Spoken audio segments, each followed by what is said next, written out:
ನಮಸ್ತೆ ಎಲ್ಲರಿಗೂ. Lucky life ಟಿಪ್ಸ್ಗೆ ನಿಮಗೆಲ್ಲರಿಗೂ ಸ್ವಾಗತ. ನನ್ನ ಆತ್ಮೀಯ ಕುಂಭರಾಶಿಯವರ ಈ ಒಂದು ಮಹಾಪರಿವರ್ತನೆ 2026 ವಿಧಿಯಾಟದ ಒಂದು ಅದ್ಭುತ ಬದಲಾವಣೆ. ಇಂದಿನ ಈ ಒಂದು ಸಂದೇಶವು ಕೇವಲ ಒಂದು ಸಾಮಾನ್ಯ ಜ್ಯೋತಿಷ್ಯದ ನುಡಿಯಲ್ಲ. ಇದು ಬ್ರಹ್ಮಾಂಡವು ನಿಮಗೆ ನೀಡುತ್ತಿರುವ ಅತ್ಯಂತ ಶಕ್ತಿಯುತವಾದ ಮತ್ತು ಗಂಭೀರವಾದ ಎಚ್ಚರಿಕೆಯಾಗಿದೆ. ಇಂದು ನಾನು ಹೇಳುತ್ತಿರುವ ಈ ಮಾತುಗಳು ಈಗ ನಿಮ್ಮ ಜೀವನವು ಒಂದು ಭಯಾನಕ ಎನ್ನಬಹುದಾದಂತಹ ದೊಡ್ಡ ತಿರುವಿನಲ್ಲಿದೆ. ಈ ಮಾರ್ಚ್ ಮತ್ತು ಏಪ್ರಿಲ್ 2026 ಈ ಒಂದು ಕಾಲಘಟ್ಟವು ನಿಮ್ಮ ಪಾಲಿಗೆ ಸ್ವರ್ಗದಂತಹ ಸುಖವನ್ನು ತರಬಹುದು ಅಥವಾ ಎಚ್ಚರ ತಪ್ಪಿದರೆ ನರಕದಂತಹ ಸಂಕಷ್ಟಕ್ಕೆ ತಳ್ಳಬಹುದು. ಇದು ಶಿವ ತಾಂಡವದಂತೆ ನಿಮ್ಮ ಬಾಗಿಲಲ್ಲಿ ನಿಂತು ಕೇಳುತ್ತಿದೆ, ಬದಲಾಗು ಇಲ್ಲವೇ ನಾಶವಾಗು. 2026 ಮಾರ್ಚ್ 21 ನಂತರ, ಅಂದರೆ ಚೈತ್ರ ನವರಾತ್ರಿಯ ತೃತೀಯ ತಿಥಿಯಿಂದ ಒಂದು ಮಹಾ ಸಂಯೋಗವು ಆರಂಭವಾಗುತ್ತಿದೆ. ಇದು ಕೇವಲ ಕಾಕತಾಳೀಯವಲ್ಲ. ಚೈತ್ರ ಮಾಸದ ಈ ಒಂದು ಪವಿತ್ರ ಸಮಯದಲ್ಲಿ ಜಗನ್ಮಾತೆ ಈ ಒಂದು ಚಂದ್ರಘಂಟ ದೇವಿಯ ಆಶೀರ್ವಾದದ ಜೊತೆಗೆ ಶನಿ, ರಾಹು ಮತ್ತು ಮಂಗಳ ಗ್ರಹಗಳ ಅತ್ಯಂತ ಶಕ್ತಿಯುತ ಸಂಯೋಗ ಏರ್ಪಾಡಾಗುತ್ತಿದೆ. ಈ ಸಂಯೋಗವು ನಿಮ್ಮ ಹಿಂದಿನ ಜನ್ಮದ ಕರ್ಮಗಳು, ಪ್ರಸ್ತುತ ನೀವು ಪಡುತ್ತಿರುವ ಕಷ್ಟಗಳು ಮತ್ತು ದೈವಿಕ ಶಕ್ತಿಗಳ ಸಮ್ಮಿಲನವಾಗಿದೆ. ಈ ಕಾಲಘಟ್ಟವು ನಿಮ್ಮ ಜೀವನವನ್ನು ಬುಡಮೇಲು ಮಾಡಲಿದೆ, ಆದರೆ ಈ ಬದಲಾವಣೆಯು ನಿಮ್ಮ ಒಳಿತಿಗಾಗಿಯೇ ಇರುತ್ತೆ.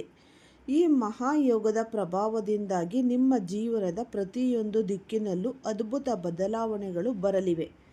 ಹಣದ ಮಳೆ ಸುರಿಯುವ ಕಾಲ ಹತ್ತಿರದಲ್ಲಿದೆ. ನೀವು ನಿರೀಕ್ಷಿಸದ ಮೂಲಗಳಿಂದ ಹಣ ಹರಿದು ಬರಲಿದೆ.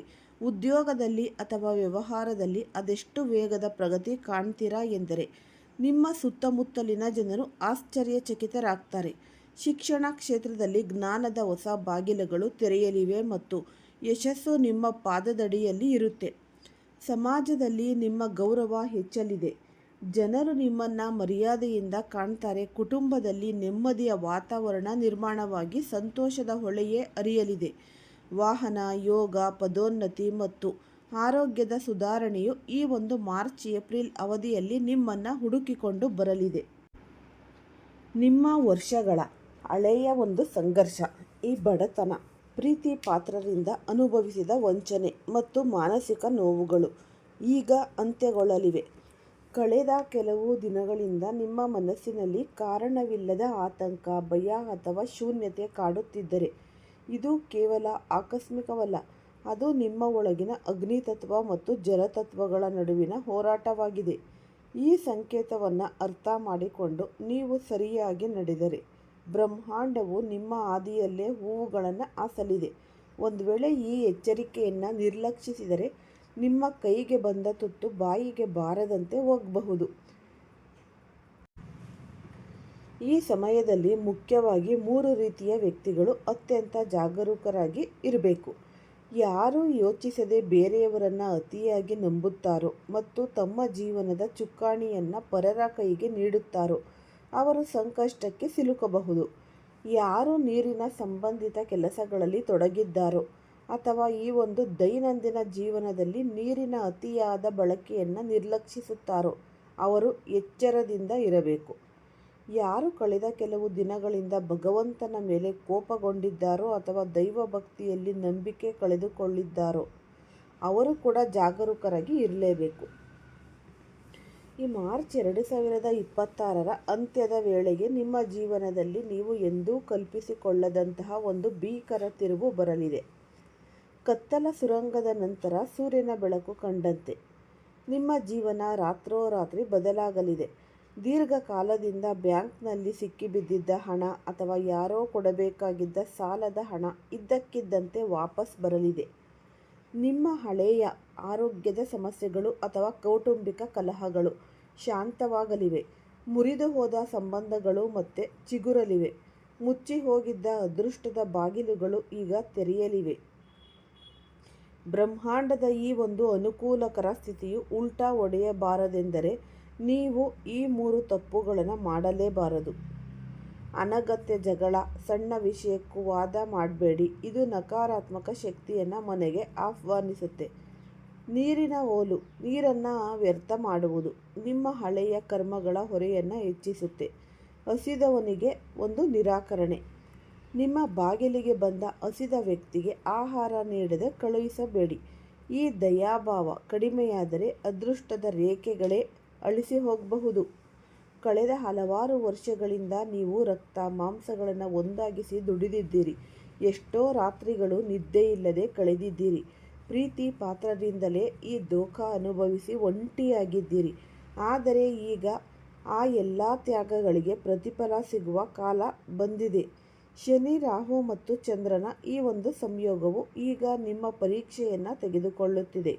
ನಿಮ್ಮ ಸುತ್ತಮುತ್ತಲಿನ ಜನರು ನಿಮ್ಮನ್ನು ಅನುಮಾನಿಸಬಹುದು ಅಥವಾ ಸಂಶಯದಿಂದ ಕಾಣಬಹುದು. ಆದರೆ ನೆನಪಿಡಿ, ಇದು ನಿಮ್ಮ ಒಳಗಿನ ಶಕ್ತಿಯನ್ನು ಪರೀಕ್ಷಿಸಲು ಬ್ರಹ್ಮಾಂಡವು ಹೂಡಿರುವ ತಂತ್ರ. ಮುಂದಿನ 48 ದಿನಗಳಲ್ಲಿ ಮಾತಿನ ಮೇಲೆ ಹಿಡಿತವಿರಲಿ, ಏಕೆಂದರೆ ಆಡುವ ಮಾತುಗಳು ಮರಳಿ ಬರುವುದಿಲ್ಲ. ಇಂದು ರಾತ್ರಿ ನಿಮ್ಮ ಮನಸ್ಸು ಅತಿಯಾದ ಭಾವುಕತೆಗೆ ಒಳಗಾಗಬಹುದು. ಹಳೆಯ ನೋವುಗಳು, ಈ ಧೋಖಾಗಳು ನೆನಪಾಗಿ ನೀವು ಕಣ್ಣೀರು ಹಾಕಬಹುದು. ನೀವು ಒಡೆದು ಹೋಗಬಹುದು ಅಥವಾ ಚೀರಿ ಅಳಬಹುದು. ಆದರೆ ಹೆದರಬೇಡಿ, ಇದು ದೌರ್ಬಲ್ಯವಲ್ಲ, ಹಳೆಯ ಕೊಳೆಯನ್ನು ತೊಳೆದು ಹಾಕುವ ಪ್ರತಿಕ್ರಿಯೆ. ಇದು ಭಗವಂತ ನಿಮ್ಮ ಕಣ್ಣೀರನ್ನು ನೋಡುತ್ತಿದ್ದಾನೆ ಮತ್ತು ನಿಮ್ಮ ಪ್ರಾರ್ಥನೆಯನ್ನು ಆಲಿಸಿದ್ದಾನೆ. ಕತ್ತಲೆಯಲ್ಲಿ ಯಾರು ಭರವಸೆಯ ದೀಪವನ್ನು ಉರಿಸುತ್ತಾರೋ ಅವರೇ ನಿಜವಾದ ವಿಜೇತರು. ಈಗ ನಿಮ್ಮ ಮುಂದಿರುವ ನಿಜವಾದ ಅಪಾಯವೆಂದರೆ ಎದುರಿಗೆ ಕಾಣುವ ಶತ್ರುವಲ್ಲ, ಬದಲಿಗೆ ಬೆನ್ನ ಹಿಂದೆ ಕುಳಿತಿರುವವರು, ನಿಮ್ಮ ಜೊತೆ ನಗುತ್ತಾ ಮಾತನಾಡುವವರು, ನಿಮ್ಮ ಕಷ್ಟಕ್ಕೆ ಮರುಗುವಂತೆ ನಾಟಕ ಮಾಡುವವರು, ನಿಮ್ಮ ಯಶಸ್ಸನ್ನು ಕಂಡು ಒಳಗೊಳಗೆ ಉರಿಯುತ್ತಿರುತ್ತಾರೆ. ಮುಂದಿನ 48 ಗಂಟೆಗಳಲ್ಲಿ ಅಂತಹ ಒಂದು ಚಾಡಿ ಮಾತುಗಾರರಿಂದ ಮತ್ತು ಈ ಹೊಗಳು ಭಟರಿಂದ ದೂರವಿರಿ. ನಿಮ್ಮ ರಹಸ್ಯಗಳನ್ನು ಯಾರಿಗೂ ಬಿಟ್ಟುಕೊಡಬೇಡಿ, ಇಲ್ಲವಾದರೆ ಏಪ್ರಿಲ್ ತಿಂಗಳಿನಲ್ಲಿ ಇದು ನಿಮಗೆ ದೊಡ್ಡ ತೊಂದರೆಯನ್ನು ತರಬಹುದು. ನೀವು ದೊಡ್ಡ ಮನೆ, ಐಷಾರಾಮಿ ಕಾರು ಮತ್ತು ಜೀವನದಲ್ಲಿ ಅಪಾರ ಯಶಸ್ಸಿನ ಕನಸು ಕಾಣುವವರು. ನೀವು ಗುಂಪಿನಲ್ಲಿ ನಡೆಯುವವರಲ್ಲ, ಗುಂಪನ್ನು ಮುನ್ನಡೆಸುವವರು. ಆದರೆ ನಿಮ್ಮ ಕನಸುಗಳು ಇದುವರೆಗೆ ಅರ್ಧಕ್ಕೆ ನಿಲ್ಲಲು ಕಾರಣವೇನೆಂದರೆ ನಿಮ್ಮ ಅತಿಯಾದ ಆಲೋಚನೆ ಮತ್ತು ಕಡಿಮೆ ಕ್ರಿಯಾಶೀಲತೆ. ಇಂದಿನಿಂದಲೇ ಬದಲಾಗಿ ಪ್ರತಿದಿನ ಬೆಳಗ್ಗೆ ಎದ್ದ ತಕ್ಷಣ ನಾನು ನನ್ನ ಕನಸಿನತ್ತ ಒಂದು ದೊಡ್ಡ ಹೆಜ್ಜೆ ಇಡುತ್ತೇನೆ ಎಂದು ಹೇಳಿಕೊಳ್ಳಿ. ರಾತ್ರಿ ಮಲಗುವ ಮುನ್ನ ನಾನು ಸರಿಯಾದ ದಾರಿಯಲ್ಲಿದ್ದೇನೆ, ದೈವವು ನನ್ನ ಜೊತೆಗಿದೆ ಎಂದು ಸಂಕಲ್ಪ ಮಾಡಿಕೊಳ್ಳಿ. ಕುಂಭರಾಶಿಯವರೇ, ಈ ಚಮತ್ಕಾರಕ್ಕಾಗಿ ಕಾಯಬೇಡಿ, ನೀವೇ ಒಂದು ಚಮತ್ಕಾರವಾಗಿ ಬದಲಾಗಿ. ಈ ಮಾರ್ಚ್ ಮತ್ತು ಏಪ್ರಿಲ್ 2026 ನಿಮ್ಮ ಜೀವನದ ಇತಿಹಾಸದಲ್ಲೇ ಅತ್ಯಂತ ಸುಂದರವಾದ ಅಧ್ಯಾಯವಾಗಲಿದೆ. ಇಡೀ ಬ್ರಹ್ಮಾಂಡವು ನಿಮಗೆ ಬೆಂಬಲವಾಗಿ ನಿಂತಿದೆ. ಹಳೆಯದನ್ನು ಮರೆತು ಹೊಸ ಭರವಸೆಯೊಂದಿಗೆ ಎದ್ದು ನಿಲ್ಲಿ. ನಿಮ್ಮ ಪರಿಶ್ರಮ ಮತ್ತು ದೇವರ ಮೇಲಿನ ನಂಬಿಕೆ ನಿಮ್ಮನ್ನು ಜಯಶೀಲರನ್ನಾಗಿ ಮಾಡುತ್ತೆ. ಈ ಮಾರ್ಚ್ ಕೊನೆಯ ಭಾಗದಿಂದ ಇಡೀ ಏಪ್ರಿಲ್ ತಿಂಗಳು ನಿಮ್ಮ ಜೀವನದಲ್ಲಿ ಈ ಸುಖದ ಮಳೆಯನ್ನೇ ಸುರಿಸಲಿದೆ. ಈ ಜಯಶ್ರೀ ಶನಿದೇವ, ಈ ಜಯ ಬ್ರಹ್ಮದೇವ ಮತ್ತು ಲಕ್ಷ್ಮೀದೇವಿ ನಿಮ್ಮ ಹಾದಿ ಸುಗಮವಾಗಲಿ ಎಂದು ಆಶಿಸುತ್ತಾರೆ. ಕುಂಭರಾಶಿಯವರ ಜೀವನದಲ್ಲಿ ಇಷ್ಟೊಂದು ಕಠಿಣವಾದ ಅಗ್ನಿ ಪರೀಕ್ಷೆಗಳನ್ನು ಏಕೆ ತೆಗೆದುಕೊಳ್ತಾರೆ?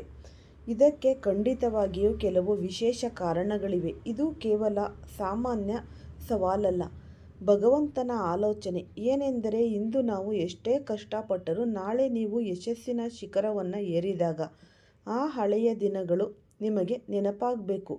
ಆ ಕಷ್ಟದ ಕಾಲದಲ್ಲಿ ನಿಮ್ಮವರು ಯಾರು, ಪರಕೀಯರು ಯಾರು ಮತ್ತು ಯಾರಿಗೆ ಸಹಾಯ ಮಾಡಬೇಕು, ಯಾರಿಂದ ದೂರವಿರಬೇಕು ಎಂಬ ಈ ಒಂದು ಸ್ಪಷ್ಟ ಅರಿವು ನಿಮಗಾಗುತ್ತೆ ಎಂಬುದು ಇದೊಂದು ವಿಧಿಯ ಆಟ. ಕೆಲವೊಮ್ಮೆ ನಾನು ಯೋಚಿಸುತ್ತಿರುವುದುಂಟು, ಮನುಷ್ಯನ ಹಣೆಬರಹವನ್ನು ಕುಳಿತಲ್ಲೇ ಬದಲಾಯಿಸುವ ಶಕ್ತಿಯನ್ನು ದೇವರು ನಮಗೆ ಏಕೆ ನೀಡುವುದಿಲ್ಲ ಎಂದು. ಆದರೆ ದೇವರು ಎಲ್ಲವನ್ನ ಎಲ್ಲರಿಗೂ ಕೊಡುವುದಿಲ್ಲ. ಒಂದು ವೇಳೆ ಅಂತಹ ಶಕ್ತಿ ಎಲ್ಲರಿಗೂ ಸಿಕ್ಕರೆ ಮನುಷ್ಯ ಅಹಂಕಾರಿಯಾಗುತ್ತಾನೆ ಮತ್ತು ತನ್ನನ್ನು ತಾನೇ ದೇವರು ಎಂದು ಭಾವಿಸಲು ಶುರು ಮಾಡ್ತಾನೆ. ಆಧ್ಯಾತ್ಮಿಕ ಹಾದಿಯಲ್ಲಿ ಇರುವಾಗ ಕೆಲವೊಮ್ಮೆ ಅಂತಹ ಭಾವನೆಗಳು ಸುಳಿದು ಹೋಗಬಹುದು, ಆದರೆ ಅದು ಕೇವಲ ಭ್ರಮೆ ಮಾತ್ರ. ಆ ಭ್ರಮೆಯಿಂದ ಮನುಷ್ಯ ಎಷ್ಟು ಬೇಗ ಹೊರಬರುತ್ತಾನೋ ಅಷ್ಟು ಅವನಿಗೆ ಒಳ್ಳೆಯದು. ನಿಮ್ಮ ಜೀವನ ಮತ್ತು ಈ ಸಮಾಜ ನಿಮಗೆ ಈಗಾಗಲೇ ಬಹಳಷ್ಟು ಪಾಠಗಳನ್ನು ಕಲಿಸಿದೆ ಎಂಬುದು ಅಲ್ವಾ ನಿಮಗೂ ಕೂಡ ಗೊತ್ತಿದೆ. ವಿಶೇಷವಾಗಿ 2018ರಿಂದ 2021ರವರೆಗಿನ ಆ ಕಹಿ ನೆನಪುಗಳನ್ನು ನೆನಪಿಸಿಕೊಳ್ಳದಿರುವುದೇ ಉತ್ತಮ. 2024ರ ನಂತರ ನಿಮ್ಮ ಜೀವನದಲ್ಲಿ ಸ್ವಲ್ಪ ಮಟ್ಟಿನ ಸ್ಥಿರತೆ ಬಂದಿದೆ ಎಂಬುದು ನಿಜವಾದರೂ ಈಗಲೂ ನೀವು ಈ 3 ಪ್ರಮುಖ ಸಮಸ್ಯೆಗಳಿಂದ ಹೈರಾಣರಾಗಿದ್ದೀರಿ. ಅಂದರೆ ಮೊದಲನೆಯದಾಗಿ, ನಿಮ್ಮ ಮೇಲೆ ವಿಪರೀತ ಮಾನಸಿಕ ಒತ್ತಡ ಮತ್ತು ಖಿನ್ನತೆ ಆವರಿಸಿದೆ. ಎರಡನೆಯದಾಗಿ, ನಿಮ್ಮ ಆದಾಯವು ಕೇವಲ ಜೀವನ ನಿರ್ವಹಣೆಗೆ ಸಾಲುವಷ್ಟಿದೆ ಅಥವಾ ನಿಮ್ಮ ಬಹುತೇಕ ಹಣ ಸಾಲ ತೀರುವುದಕ್ಕೆ ವ್ಯಯವಾಗುತ್ತಿದೆ. ಮೂರನೆಯದಾಗಿ, ವೃತ್ತಿ ಜೀವನದಲ್ಲಿ ಅಸ್ಥಿರತೆ ಮತ್ತು ವೈಯಕ್ತಿಕ ಜೀವನದಲ್ಲಿ ಯಾವ ಹಾದಿಯನ್ನು ಆರಿಸಿಕೊಳ್ಬೇಕು ಎಂಬ ಗೊಂದಲ ನಿಮ್ಮನ್ನು ಕಾಡ್ತಿದೆ. ಇಂತಹ ಪರಿಸ್ಥಿತಿ ಬಂದಾಗ ಮಕ್ಕಳ ವಿಷಯದಲ್ಲೂ ಸ್ವಲ್ಪ ಅಸಮಾಧಾನ ಮೂಡುವುದು ಸಹಜ. ಸದ್ಯದ ಪರಿಸ್ಥಿತಿ ಹೇಗಿದೆ ಎಂದರೆ, ಯಾರೋ ಬಂದು ಏನೇ ಅಂದರೂ ನೀವು ಸುಮ್ಮನೆ ಸಹಿಸಿಕೊಳ್ಳುತ್ತಿದ್ದೀರಿ. ಅಷ್ಟರ ಮಟ್ಟಿಗೆ ನೀವು ಮಾನಸಿಕವಾಗಿ ಸೋತು ಹೋಗಿದ್ದೀರಿ. ಯಾರಿಗೆ ಕನಿಷ್ಠ ಗೌರವ ನೀಡುವ ಯೋಗ್ಯತೆಯೂ ಇಲ್ಲವೋ ಅಂತಹವರು ಇಂದು ನಿಮ್ಮನ್ನು ಕೀಳಾಗಿ ಕಾಣಲು ಪ್ರಯತ್ನಿಸುತ್ತಿದ್ದಾರೆ. ಆದರೆ ನೆನಪಿಡಿ, ಇದೇ ವ್ಯಕ್ತಿಗಳಿಗೆ ನಾಳೆ ಸಂಕಷ್ಟ ಬಂದಾಗ ಅವರು ನಿಮ್ಮ ಬಳಿಯೇ ಸಹಾಯಕ್ಕಾಗಿ ಕೈ ಚಾಚಿ ಬರುತ್ತಾರೆ.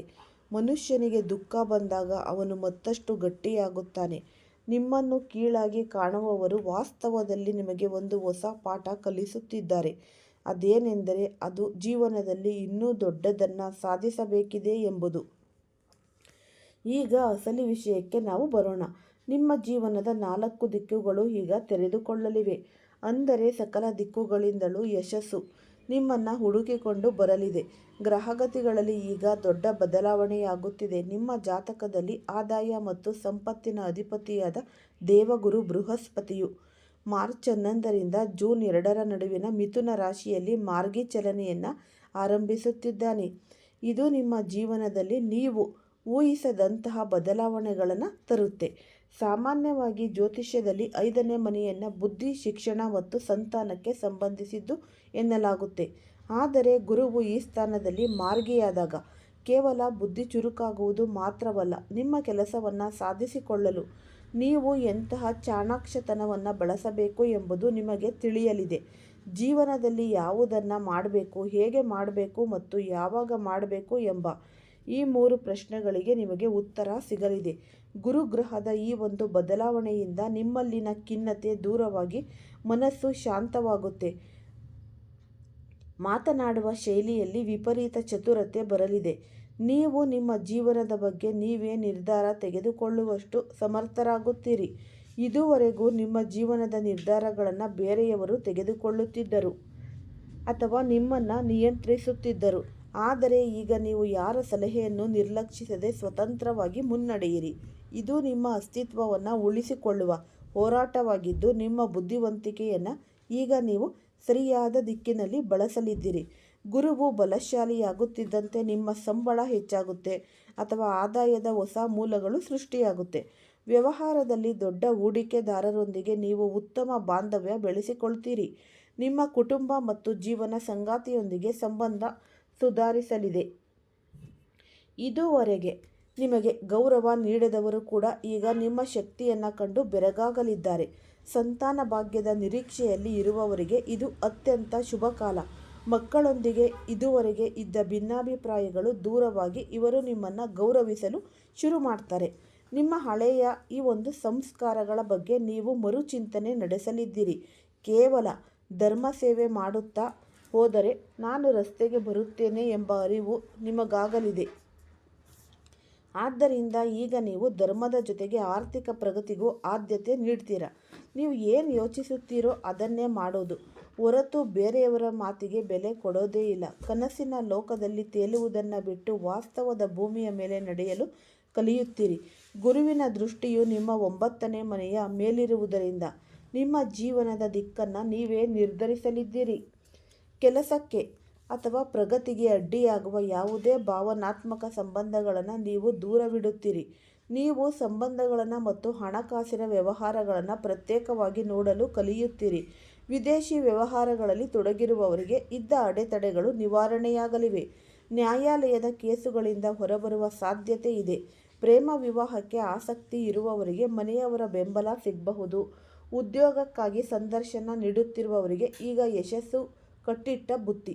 ಲಗ್ನದ ಮೇಲೆ ಗುರುವಿನ ದೃಷ್ಟಿ ಇರುವುದರಿಂದ ಸಮಾಜದಲ್ಲಿ ನಿಮ್ಮ ಪ್ರತಿಷ್ಠೆ ಹೆಚ್ಚುತ್ತೆ. ಈ ಸಮಯದಲ್ಲಿ ನಿಮ್ಮ ಸಂಪತ್ತನ್ನು ಹೆಚ್ಚಿಸಿಕೊಳ್ಳುವತ್ತ ಗಮನ ಹರಿಸಿ. ನಿಮ್ಮ ಆಸ್ತಿ ಅಥವಾ ಒಡವೆಗಳು ಸಾಲದ ರೂಪದಲ್ಲಿ ಅಡಮಾನವಾಗಿದ್ದರೆ ಅವುಗಳನ್ನು ಬಿಡಿಸಿಕೊಳ್ಳುವ ಕಾಲ ಬಂದಿದೆ. ಜೀವನ ಸಂಗಾತಿಯಿಂದ ನಿಮಗೆ ಈ ಭರಪೂರ ಬೆಂಬಲ ಸಿಗಲಿದೆ. ನಿಮ್ಮ ದೈಹಿಕ ಸಮಸ್ಯೆಗಳಾದ ತಲೆನೋವು, ಈ ಮುಖದ ಮೇಲಿನ ಗುಳ್ಳೆಗಳು ಅಥವಾ ಹೊಟ್ಟೆಯ ತೊಂದರೆಗಳಿಂದ ನಿಮಗೆ ನಿರಾಳತೆ ಸಿಗಲಿದೆ. ಒಂದು ಮುಖ್ಯವಾದ ವಿಷಯ, ನಿಮ್ಮ ಯಶಸ್ಸಿನ ಮಂತ್ರವನ್ನು ಮತ್ತು ನಿಮ್ಮಲ್ಲಿರುವ ಹಣದ ಬಗ್ಗೆ ಯಾರಿಗೂ ವಿವರಿಸಬೇಡಿ. ಎಲ್ಲವನ್ನ ಗುಟ್ಟಾಗಿ ಇರಿಸಿ ಸಾಧನೆ ಮಾಡಿ. ಈ ಶುಭ ಕಾಲದ ಫಲವನ್ನು ಇನ್ನೂ ಹೆಚ್ಚಿಸಿಕೊಳ್ಳಲು ಕೆಲವು ಸರಳ ಪರಿಹಾರಗಳನ್ನು ಅನುಸರಿಸಿ. ಪ್ರತಿದಿನ ಶಿವ ಚಾಲಿಸವನ್ನು ಪಠಿಸುವುದು ನಿಮ್ಮ ಮಾನಸಿಕ ಶಾಂತಿ ನೀಡುತ್ತೆ. ಹಾಗೆಯೇ ಜೂನ್ 2ರವರೆಗೆ ಪ್ರತಿ ಮಂಗಳವಾರ ದುರ್ಗಾ ದೇವಸ್ಥಾನಕ್ಕೆ ಹೋಗಿ ಒಂದು ನೀರಿನ ತೆಂಗಿನಕಾಯಿಯನ್ನು ಅರ್ಪಿಸಿ ಬನ್ನಿ. ಈ ಸಣ್ಣ ಬದಲಾವಣೆಗಳು ನಿಮ್ಮ ಜೀವನದಲ್ಲಿ ದೊಡ್ಡ ಕ್ರಾಂತಿಯನ್ನು ತರಲಿವೆ. ನಿಮ್ಮ ಜೀವನದ ನಿರ್ಧಾರಗಳು ನಿಮ್ಮ ಕೈಯಲ್ಲಿರಲಿ. ಗುರಿಯತ್ತ ಧೈರ್ಯವಾಗಿ ಹೆಜ್ಜೆಯನ್ನು ಹಾಕಿ. ಈ ವಿಡಿಯೋ ಉಪಯುಕ್ತ ಅಂತ ಅನಿಸಿದ್ರೆ ಫಸ್ಟಿಂದ ಹಿಡಿದು ಕೊನೆ ತನಕ ಸ್ಕಿಪ್ ಮಾಡ್ದಲೇ ನೋಡ್ತೀರಾ. ಮತ್ತು ಪುಟ್ಟದೊಂದು ಲೈಕ್ ಕೊಡೋದನ್ನು ಮರಿಬೇಡಿ. ಈ ರಾಶಿಯವರು ಯಾರೆಲ್ಲ ಇದ್ದೀರಾ ಅವರು ಹೆಚ್ಚಾಗಿ ನಿಮ್ಮ ಆತ್ಮೀಯರಿಗೆ ಎಲ್ಲರಿಗೂ ಸಹ ಈ ವಿಡಿಯೋವನ್ನು ಶೇರ್ ಮಾಡಿ. ಎಲ್ಲರಿಗೂ ಒಳಿತಾಗಲಿ. ಎಲ್ಲರಿಗೂ ಸಹ ಧನ್ಯವಾದಗಳು.